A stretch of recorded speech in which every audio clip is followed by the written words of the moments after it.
Viral bikin haru momen dua orang tidur beralas kardus di bawah guyuran hujan.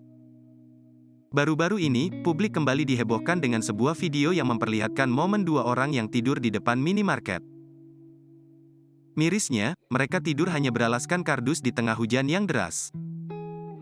Momen yang dibagikan oleh pemilik akun TikTok Kipex ini viral dan menjadi sorotan hingga viral di media sosial. Tak sedikit dari publik yang dibuat haru akan momen tersebut. Pada awal video, si perekam diduga sedang berteduh di suatu tempat pinggir jalan lantaran derasnya hujan. Saat berteduh, si pemilik akun melihat suatu kejadian yang membuatnya terenyuh. Bagaimana tidak, ia melihat dua orang yang hendak tidur dengan beralaskan kasur di depan minimarket saat hujannya deras.